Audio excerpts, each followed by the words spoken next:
A local partnership of health experts and officials host a vaccine clinic in Jasper County. Senate leaders say they want to wrap up the bipartisan infrastructure bill by this weekend. I'm Natalie Brand on Capitol Hill with the key next steps as the top Senate Republican rails against a second infrastructure spending measure. The 4 states' most watched news starts now. Police in Iola, Kansas arrest a murder suspect from Missouri. This is KOAM News at 5. Authorities arrested 19-year-old Robin Morales Sanchez, who they say stabbed and killed Moises Hernandez Sanchez and stabbed another victim in Ashland, Missouri. Police found Morales Sanchez in Iola with Sarah Malky, who police say was helping him flee the country. Morales Sanchez is charged with second-degree murder, first-degree assault, and 2 counts of armed criminal action. Malky was arrested on charges of hindering prosecution of a felony. The city of Joplin has provided more information about a cybersecurity incident that happened last month. That incident temporarily shut down the city's online services like bill payment and the COVID-19 dashboard. The city says they paid the, quote, unauthorized individual responsible for the incident $320,000 from the city's cyber insurance policy. They've called in help from an IT forensics firm to help with that investigation. The federal eviction moratorium expired last weekend. Then on Tuesday, the CDC issued a new moratorium lasting until October. Well, we spoke with Neosho attorney Jordan Paul, who handles the eviction cases. He says that to use the moratorium, tenants must raise the issue and show that they've lost income because of the pandemic. Paul says he's seen only 3 cases try to use the moratorium. None of them met the second requirement. I've seen maybe 2 or 3 people raise it in court, and the judge has held each time it didn't apply to their particular situation. So I can't say that we've seen a big impact in what we've done with the moratorium. The new moratorium is likely to face legal challenges stemming from a previous Supreme Court ruling. To help those struggling to pay rent, Catholic Charities of Southern Missouri is offering assistance. The pandemic's been devastating for a lot of households. So we're ready for when they do come forward. We urge people to come forward to Catholic Charities of Southern Missouri. We stand ready to help them with the application process, which happens to be rather lengthy and highly detailed, and so it's to everyone's advantage to use one of the contracted agencies. To get approved for assistance, the renter must be in Missouri. At least one member of the household must have been impacted by COVID, and the household must fall below 80% of the average median income. Any money awarded by the charity would go to the landlord. Nick Kelly, the nice weather continues another day. Yes, for most of us it certainly did, Dal. Certainly temperature-wise, low to mid-80s is what we've seen so far. A bit of a haze to the sky, but at least we're quiet looking from the east side of Joplin. But a weak wave passing by has actually prompted some scattered showers and a couple of thunderstorms that we've been tracking mainly throughout the afternoon. We have some scattered rain in northeastern parts of Jasper County, a few weak showers around Iola and Humboldt, especially north and east. But any bigger storms you can see right around Tulsa and on the eastern sides of Table Rock Lake. We're going to hold on to some of these rain chances as the evening gets underway, but at least temperatures look okay. Mainly lower 80s across a good portion of the region. But as the rain chances come to an end, we'll drop to 71 by midnight. I'm thinking mid-60s for overnight lows. We got one more day in the 80s down for the heat and humidity. Unfortunately, they'll have to return. We'll write down the numbers here in a bit. See you then. A collaborative effort to get 4-staters vaccinated comes to a head. On Tuesday, we told you about an effort between health officials and community leaders to get more people to get the shot. Well, today, Access Family Care held a walk-in vaccine clinic using the Moderna vaccine. At the same time, the Community Health Collaborative took to Facebook Live to let people know about the clinic and say why people should get vaccinated. Whatever the reasons have been that they have not had the vaccine in the past, I think with the present state of affairs with the Delta variant that, they need to rethink this situation because the risk is too great not to get the vaccine. There's also a free drive-through COVID testing event happening. That's at the Roxy Event Center parking lot in Joplin until 7 p.m. The Biden administration laid out efforts to increase vaccinations among students, including pop-up clinics at schools, sending pediatricians to schools on parent-teacher nights, and incorporating vaccines in physicals required for student athletes. The CDC reports 83% of U.S. counties have substantial or high transmission of COVID-19, and infections and hospitalizations among children are climbing. The U.S. Senate could vote as soon as tonight to end debate on the trillion-dollar bipartisan infrastructure bill, with the top Senate Democrat hoping for a final vote in days. But first, lawmakers are waiting for the Congressional Budget Office to weigh in. Reporter Natalie Brand has more from Capitol Hill. Senate Majority Leader Chuck Schumer signaled he's hoping for a final vote on the bipartisan physical infrastructure package this weekend. Hopefully, we can bring this bill to a close very shortly.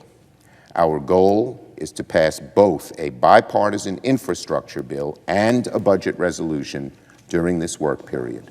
Senators have considered more than 20 amendments so far to the bill, which includes $550 billion in new spending on transportation, broadband, water, and power systems. The Congressional Budget Office is expected to soon release its analysis of the legislation. 17 Senate Republicans voted to move the bipartisan measure forward 1 week ago, but some GOP senators have raised concern about the price tag. They'll say over and over again that this bill is paid for, but when you look at the pay-fors, they don't add up. Meanwhile, Senate Minority Leader Mitch McConnell says the bill could become a bipartisan success story, but he has bashed Senate Democrats' $3.5 trillion budget reconciliation measure, which focuses on what they call human infrastructure. Democrats are about to tell Republicans to go take a hike and start teeing up trillions more dollars in borrowing and spending. The Senate is scheduled to begin August recess next week, but lawmakers are expected to stay in town to continue work on both infrastructure measures. Natalie Brandt, CBS News, Capitol Hill. Several lawmakers are expected to leave Washington and fly to Wyoming for longtime Senator Mike Enzie's funeral services tomorrow. That could potentially complicate the Senate's timeline on the bipartisan infrastructure bill. Attorney General Merrick Garland today announced the Justice Department is launching a widespread probe into the police force in Phoenix to examine whether officers have been using excessive force and abusing people who are homeless. This is the third sweeping civil investigation into a law enforcement agency brought by the Justice Department in the Biden administration. Dozens of wildfires continue to burn in California, forcing thousands of people from their homes. One of those, the Dixie Fire, has exploded in the last 24 hours, wiping out the mountain town of Greenville, which dates back to California's gold rush era. The Dixie Fire, now the sixth largest in state history, is just one of more than a dozen large fires tearing across Northern California. Still ahead, the Environmental Protection Agency is setting stricter fuel efficiency standards as part of the Biden administration's push toward electric vehicles. And next in Health Watch, how a structured program of brain games could help prevent post-surgery cognitive issues.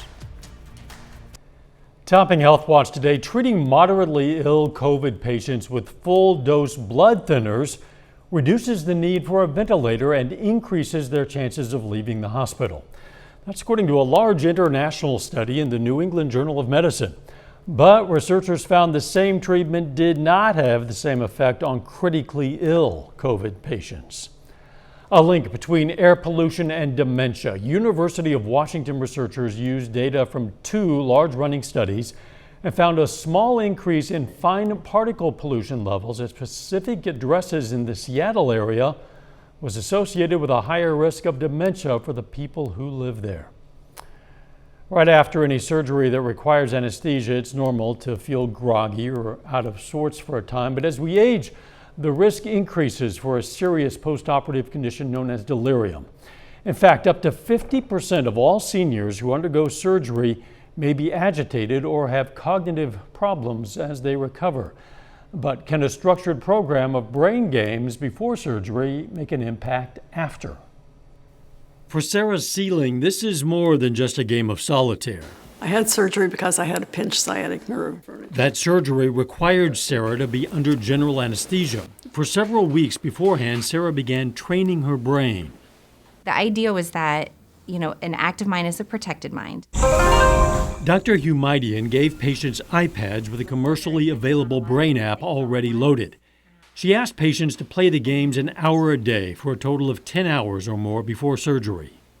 There were word games and number games and hand and eye coordination games. You're exercising your brain, your neurons, your neurofunction. So neurobics is where that term came from, and we decided to run with that. Researchers found the patients who did their neurobics were 40% less likely to have postoperative delirium, and the results improved the more hours patients played.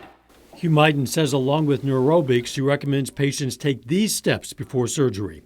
Stay hydrated, remain active, take a walk every day, read every night, and pick up a hobby.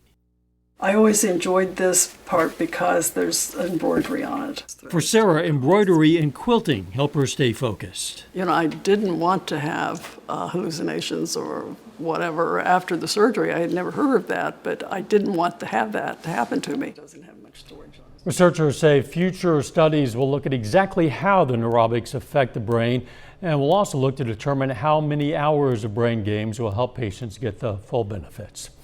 That is a look at today's health news. A little bit later, the Labor Department releases its latest weekly unemployment report.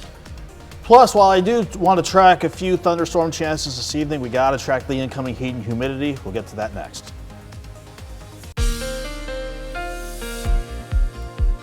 It sure is nice that we've been able to keep up with this string of below normal days. Hard to come by during any stretch of August at any point over the past several years. Certainly it continued today with a high of 83. It's not bad at all, considering we should be topping out at 91 for a normal high on a typical day like today. Tomorrow, though, with some changes on the way, we got to see the thermometer trend back up, but still just below normal. But we'll start to push into the upper 80s tomorrow. That is, once we finish dealing with this upper level wave that brought in not only partly sunny skies for today, but some scattered thunderstorms. The better big time storms are south of I-40 in southeastern Oklahoma. But around here, some scattered showers and storms at times throughout the course of the afternoon. You can see them still out there with a thorough look at the radar network. Maybe a few weak showers north of Fort Scott, north of Uniontown perhaps. But on the Missouri side, the only areas of rain we're seeing are in the northern parts of Jasper County, north of 96, and maybe a stray shower near Frystadt and Mount Vernon. But going back into northeast Oklahoma, not seeing anything in our territory, but some heavier showers and a couple of storms from Tulsa and trying to pass south of Pawhuska as you work deeper into north central Oklahoma. Those are rain and storms that we'll still keep an eye on, but in the meantime, we'll look dry from 7th and range line, but still quite a bit of haze obscuring partly sunny skies. 81 in Joplin, feels like 85 with the dew point sitting at 71. Many of us are either in the upper 70s to near 80 to some mid 80s, especially around Independence, Fredonia, Chanute, points north and west back toward the Kansas Turnpike. Once we lose any rain chances after 10 o'clock or so, we're dry for the overnight, and we'll see temperatures ultimately drop back into the mid 60s before we see the thermometer start cranking up starting on our weekend ahead. The wider view, though, shows again the better big time storms southeastern Oklahoma, south and east of Oklahoma City, and south of I-40. And at the surface, it's not really much that triggered the storms except for maybe a weak wind shift line, not really a front per se, but that boundary across central Kansas certainly helped at the surface to get things going. But mainly it's this upper low spinning just to our north. And once that decides to scurry along, we'll see the jets start to lift back to the north and more of the upper level ridge return and bring some of that familiar heat and humidity back into play. So again, I think once we get past 10 o'clock, any chances we have for scattered storms are pretty much done for the night. But I want to hold on to some cloud cover as we go into Friday morning as lows drop back into the mid 60s. Then I think overall we're looking okay for Friday. Maybe some partly sunny skies trying to linger during the morning, but I really think we should have a little bit more in the way of blue skies and certainly mostly sunny skies for the afternoon tomorrow. 66 in the morning, 83 by noon, highs topping out around the 89 degrees. Lower 70s to start your Saturday morning out, and then we have to go back into the lower 90s as we go into Saturday afternoon, while I keep an eye on another wave that wants to pass just to the north. This might want to bring in some thunderstorm chances on Sunday, but that will mainly pass to the north. And with us generally under this ridge. It's not quite strong, but it will certainly be enough to send highs back into the mid-90s through the middle of next week and maybe keep some isolated storm chances around. But the bottom line, Dow, let's enjoy tomorrow's high of 89 because as soon as we hit Saturday, the 90s, we've held them up for so long, but they will be back in town. We'll be welcoming some additional rain chances in the coming week. Thanks. Coming up, look at the EPA's latest fuel efficiency standards. First, though, we honor a local World War II veteran. Denzel Davidson served in the U.S. Army from 1943 to 45. Pittsburgh native was stationed in Africa, France, Belgium, and Germany. And we salute Staff Sergeant Denzel Davidson, a four-state hero. Topping today's Consumer Watch, more good news concerning jobs. Fewer Americans filed for unemployment benefits last week. According to the Labor Department, first-time filings for weekly jobless claims dipped to 385,000. Meanwhile, continuing jobless claims fell to below 3 million. That's the lowest since March of last year. A new report shows the impact the coronavirus has had on work-from-home jobs that pay six figures. A study by job search site Ladders shows more than 80,000 high-paying remote jobs are available right now. Prior to lockdown, that number was just 7,000. Industries to see the most growth in those jobs include marketing, project management, and finance. CVS is boosting wages to $15 an hour. The pharmacy giant says it'll begin to increase pay starting this month through next July.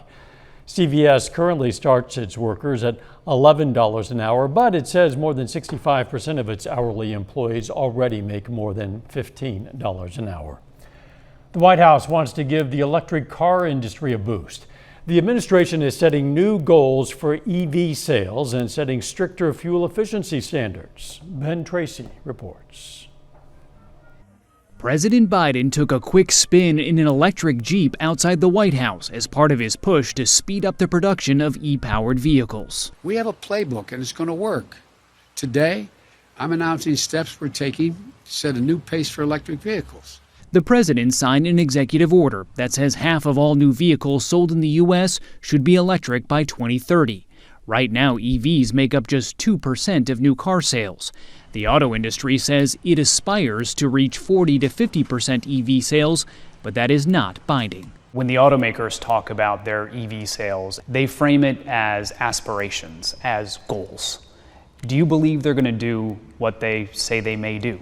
You know, we hope that they will, and we will hold them accountable. We know that this is where the technology is headed. EPA Administrator Michael Regan is also releasing stricter new efficiency standards for cars and trucks, claiming it will save American drivers as much as $250 billion in fuel by 2050 and prevent 2.2 billion tons of carbon pollution.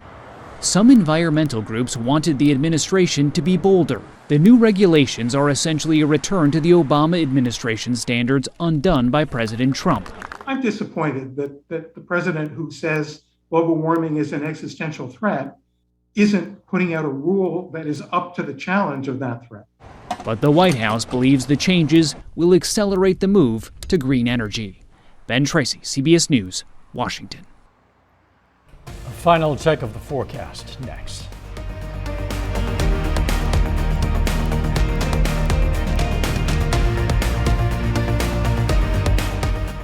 Service is provided by the Wild Side in Pittsburgh for over 25 years. Closed captioning on KOAM TV is sponsored by Aaron Sachs & Associates, proud partner of the St. Louis Cardinals. Brave the more than 4-story drop on new Mystic River Falls and explore all new Rivertown, plus soar on record-breaking coasters. The CBS Evening News is next. Then on KOAM News at 6, we're going to hear more from a collective of local health experts and community leaders about the turnout of a vaccine clinic they hosted. Plus, authorities in Miami are investigating after a man's body was found along a highway.